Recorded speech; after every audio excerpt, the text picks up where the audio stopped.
আসসালামু আলাইকুম রহমতুল্লাহি ওয়া বারাকাতুহু। Welcome my another video. আজকে ভিডিওতে আপনাদেরকে দেখাবো অনেক সুন্দর পরিবেশ এবং গ্রামের প্রাকৃতিক দৃশ্য দেখলে মনোমুগ্ধ যে একটা আনন্দ লাগে, সেই আপনাদেরকে ভিডিও মাধ্যমে দেখাবো। যদি ভিডিওটি ভালো লাগে ইনশাআল্লাহ সবাই আমার ফেসবুক পেজটি এবং ফেসবুকটি ফলো করে রাখবেন এবং তার সাথে আমার ইউটিউব চ্যানেলটি অবশ্যই সাবস্ক্রাইব করে রাখবেন। তো বন্ধুরা, কথা না বাড়িয়ে আপনারা ভিডিও দেখতে থাকুন।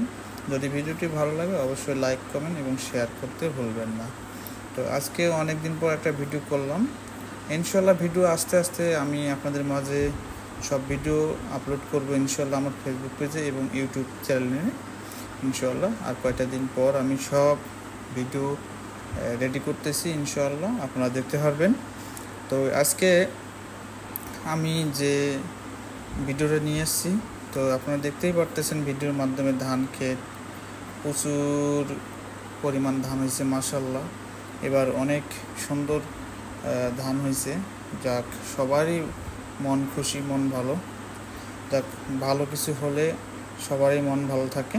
তো সবসময় যেন যারা কৃষক বা কৃষি কাজ করে তাদের পরিশ্রম যেন ব্যথা না যায়, তাদের যেন আল্লাহ পাক রব্বুল আলামিন যেন সবসময় ফসল সবসময় ভালো দেন।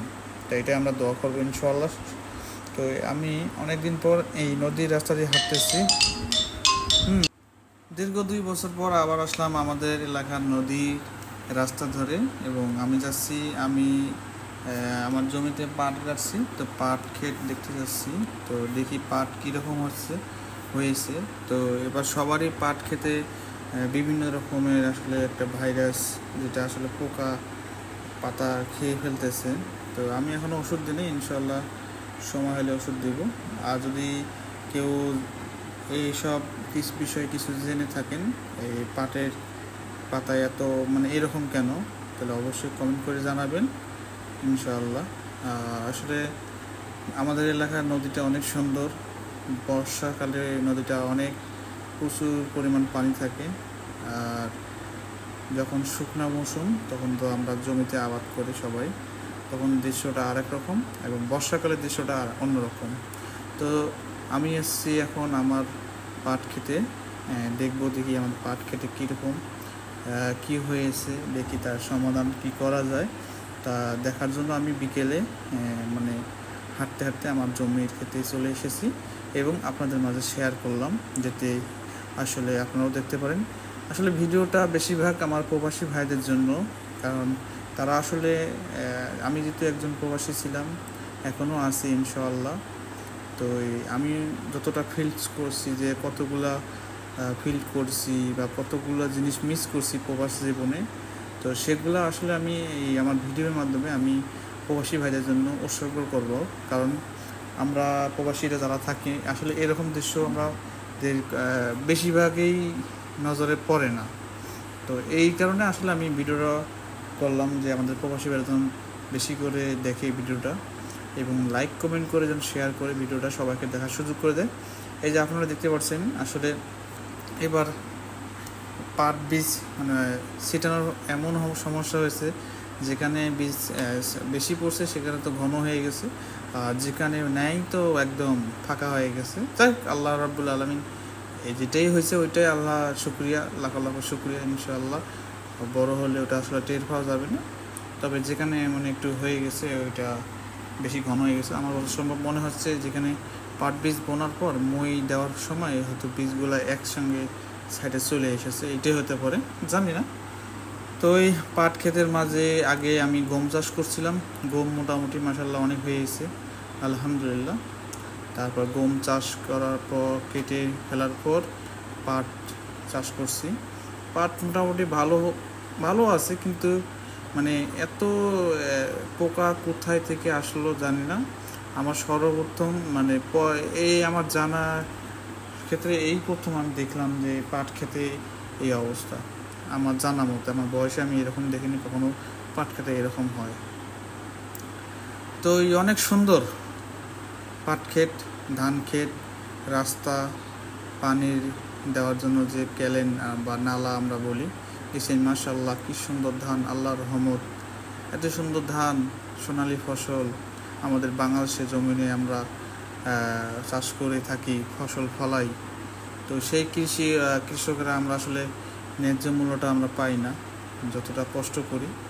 তো এই অনেকদিন পর একটা ছেলের সঙ্গে দেখা হলো, তো তার সঙ্গে কিছু কথা বললাম, ভালো লাগলো। তো আমিও দেখলাম যে আমার ক্ষেতে এই অবস্থাটা, পাশের যে আমার আরেকটা ক্ষেত আছিল আমার ভাইয়ের, মামাতো ভাইয়ের বা ফুফাতো ভাইয়ের, তো তার ক্ষেতটাও দেখতে গেলাম। তো একই অবস্থা, আমার যে এরকম হয়েছে তারও এই ক্ষেতের এই অবস্থা পরিস্থিতি, তারপর সবারই এইরকম পরিস্থিতি। যাই এখন কিছু করার নাই, তা আল্লাহ পাক ভালোই জানে কী সমস্যা। তারপরেও ইনশাল্লাহ কাজ শেষ হলে ওষুধটা দিব, দেখি পোকা কত দূর আর আমি কত দূর করতে পারি। তো হাঁটতে ভালো লাগলো বিকেলবেলায়। আসলে আমি অনেকদিন পর করছি, আসলে অনেক খুব ভালো লাগলো। নিজের গ্রামে হাঁটতেছি, অনেক সুন্দর লাগতেছে। অনেকদিন পর দৃশ্য দেখলাম, মাশাআল্লাহ অনেক সুন্দর লাগলো, আসলে খুব ভালো লাগলো। তো সবাই দোয়া করবেন যেন আমি এরকম ভিডিও আপনাদের মাঝে উপস্থান করতে পারি বা আপলোড করতে পারি ইনশাআল্লাহ। তো এই ভালো লাগলো, গ্রামের দৃশ্য, প্রাকৃতিক, আসলে আল্লাহর সৃষ্টি সব কিছুই সুন্দর মাশাআল্লাহ। তো আমিও সামনে একটা ধান ক্ষেত আছে, সেটা দেখার জন্য আসলে যাচ্ছি। তো সবাই ভিডিওটা শেয়ার, লাইক, কমেন্ট অবশ্যই দিবেন, এবং ভিডিওটি ভালো লাগলে অবশ্যই লাইক কমেন্ট করে জানাবেন। আর তার সাথে আমার ইউটিউব চ্যানেলটি অবশ্যই সাবস্ক্রাইব করবেন। যারা আমার ফ্রেন্ড ফলোয়ার আছেন অবশ্যই আমার ইউটিউব চ্যানেলটি অবশ্যই সাবস্ক্রাইব করবেন যদি ভিডিওটা ভালো লাগে। আর এরকম ভিডিও পেতে যদি আপনাদের আগ্রহ থাকে অবশ্যই আমাদের কমেন্টে যাবেন, তাহলে এরকম ভিডিও আমি সবসময় আপলোড করবো ইনশাআল্লাহ। গ্রামের প্রাকৃতিক দৃশ্য আপনাদেরকে দেখার চেষ্টা করবো সবসময়। তো ইনশাআল্লাহ ভিডিওটা আর লম্বা করবো না, তাতেই অনেক বড় হয়ে গেছে। যদি ভিডিওটা ভালো লাগে আপনাদের কাছে জানাবেন। তো ভালো থাকবেন, সুস্থ থাকবেন। আর প্রবাসী ভাইদের জন্য সবসময় দোয়া রইল, কারণ তারা পরিবার ছেড়ে, ফ্যামিলি রেখে দূর প্রবাসে একা থাকেন, কাজ করেন। বর্তমান 43-40 ডিগ্রি সেলসিয়াস তাপমাত্রা চলতেছে। তো তাদের জন্য সবাই দোয়া করবেন, প্রবাসী ভাইদের জন্য সবাই দোয়া করবেন, তারা যেন সুস্থ থাকে সবসময় এবং সবসময় হাসি খুশি থাকে ইনশাআল্লাহ। তো ভালো থাকবেন, সুস্থ থাকবেন, আল্লাহ হাফেজ। আমার জন্য সবাই দোয়া করবেন, আমি যেন সবসময় আপনাদের সুন্দর ভিডিও আপলোড করতে পারি ইনশাআল্লাহ। আসসালামু আলাইকুম রহমতুল্লাহি ওয়া বারাকাতুহু।